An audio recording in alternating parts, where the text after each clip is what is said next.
The Bethnal Green Sharks Swimming Club was formed in 1962 by local councillors and members of the community who wanted to provide a hub for the local community to enjoy themselves, interact, get together and have a good swim.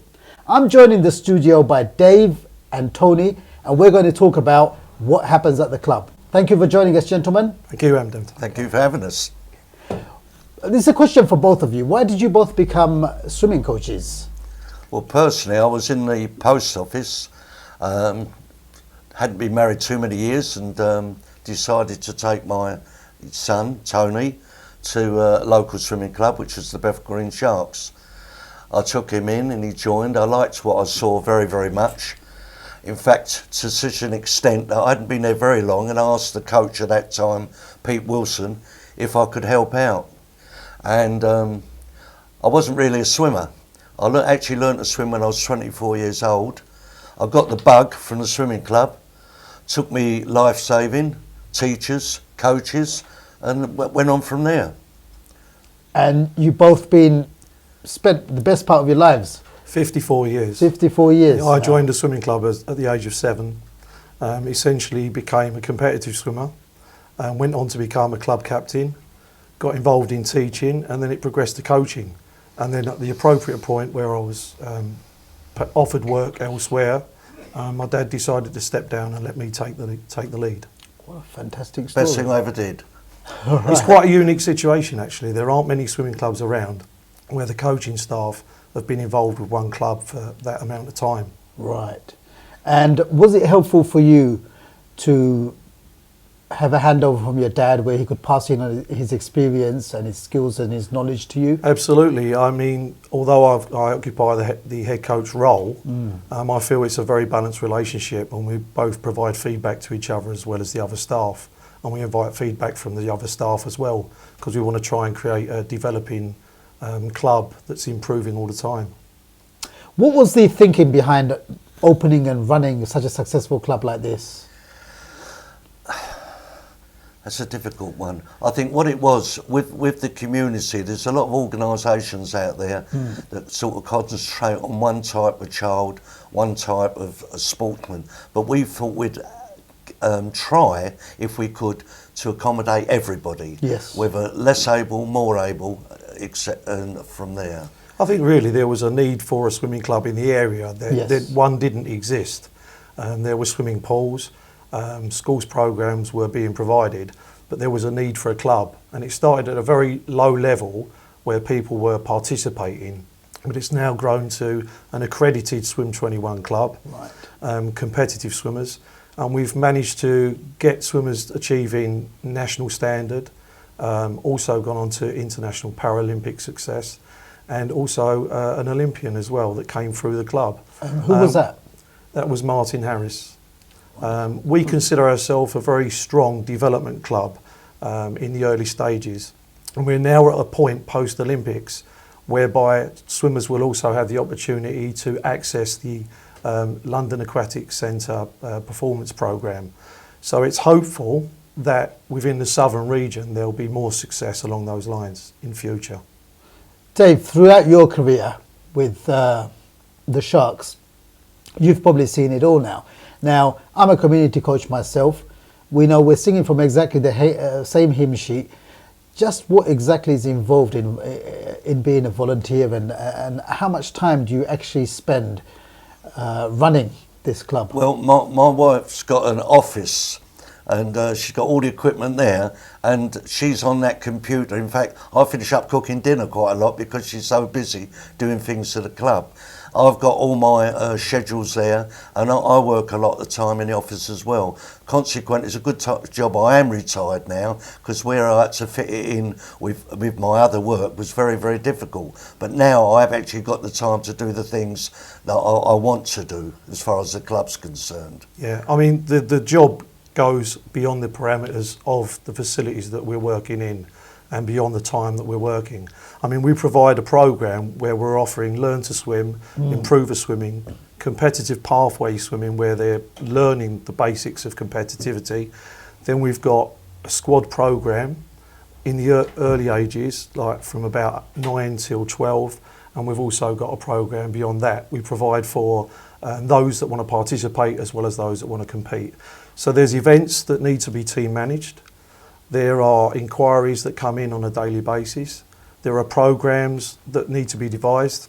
There are training aspects that we need to attend. So essentially there's swimming provided 7 days through the week.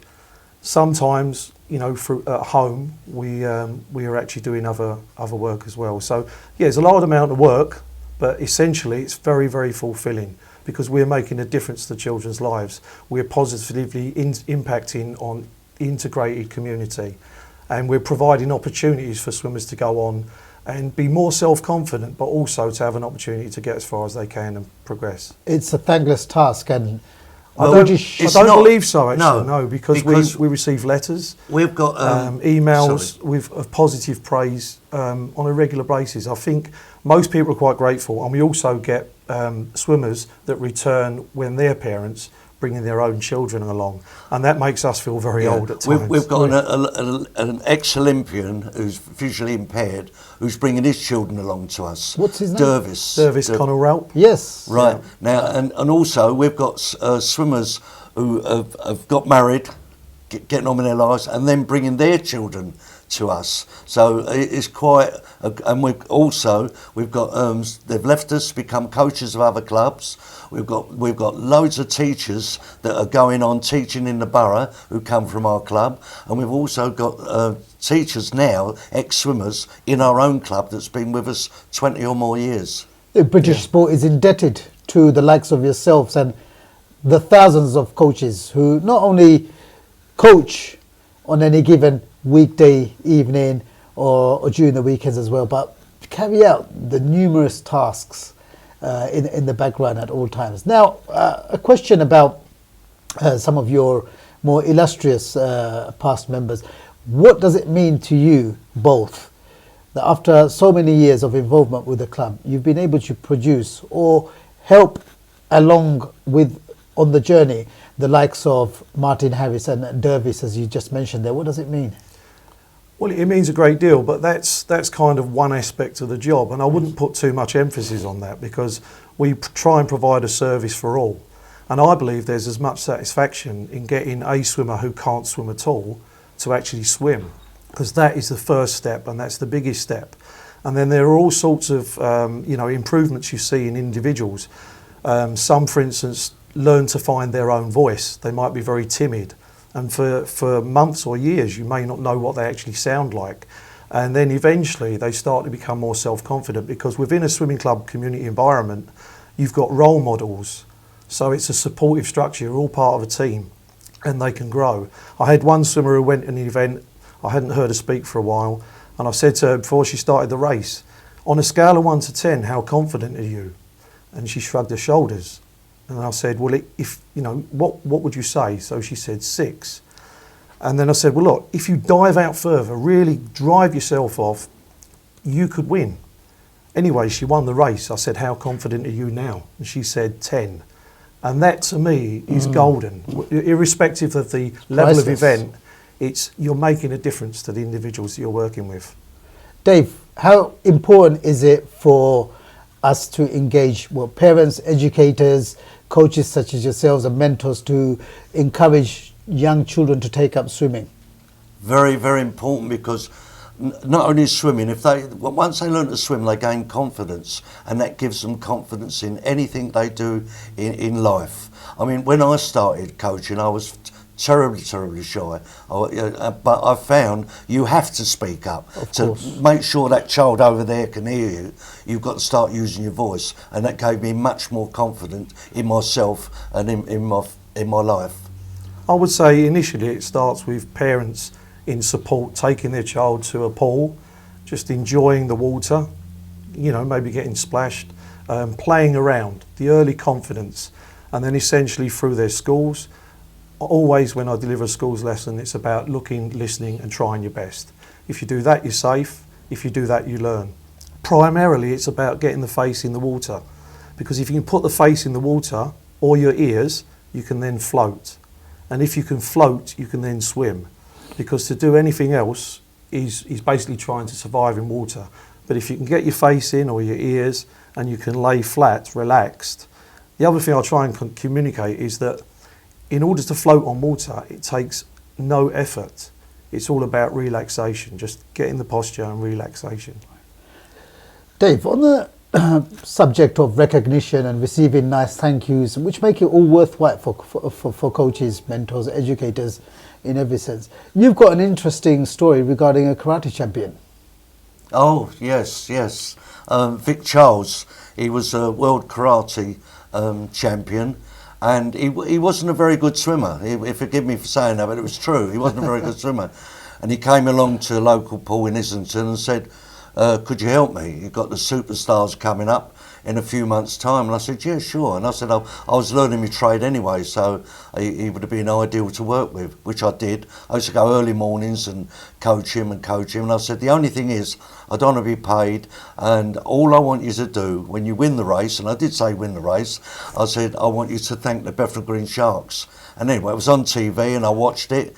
He got on the block, he dived in, and he broke the record. He broke the superstars record. So he won a TV, and he knocked on my door, and he's got the TV in his hand, and he gave it to me, and I said to him, Vic, what happened? What happened when you finished the race? She said, I'd like to thank the Sharks. And he said, well, be honest with you, he said, as I hit the end of the race, he said, I couldn't remember the name. I said, I could have killed you, Vic. I could have killed you when I was waiting for him to say the magic word, the Sharks. How important were the Olympics for the profile of swimming in general? I think the Olympics is the pinnacle, really. I mean, every swimmer, I believe, when they get serious about swimming, that's their dream, their aspiration, whether it's a realistic dream or not. But everybody enjoys watching the best perform. Yeah, definitely. If anybody wants to join your tremendous journey and participate in activities provided by your club, how can they get in touch? Well, you can go to our website, which is www.bgssc.co.uk. Also, you can email the swimming club at sharksclub@outlook.com. Sorry, can I do that one again? Is that okay? Yeah, you can contact the club through sharksclub@outlook.com, or you can go to our website, which is www.bgssc.co.uk. We're open to the community. Please come along if you've any aspiration of learning to swim or improving your swimming. And the other thing is as well, we do schools club link projects as well. So we do contact local schools. Anyone who goes beyond the curriculum and achieves 50 metres, we're trying to invite along to the club on a once a week basis as a start, and then hopefully they become more interested in joining on a more permanent basis. Gentlemen, it's been tremendous having you both on the show. Thank you very much, Emdo. Yeah. All the best to you. Thank you. Thank you. Well, what are you waiting for? If you would like to join the club or you would like some further information, please check into our website. There's some information at the bottom of the screen as well. I'll see you this time next week on The Sports Show. Thank you for watching.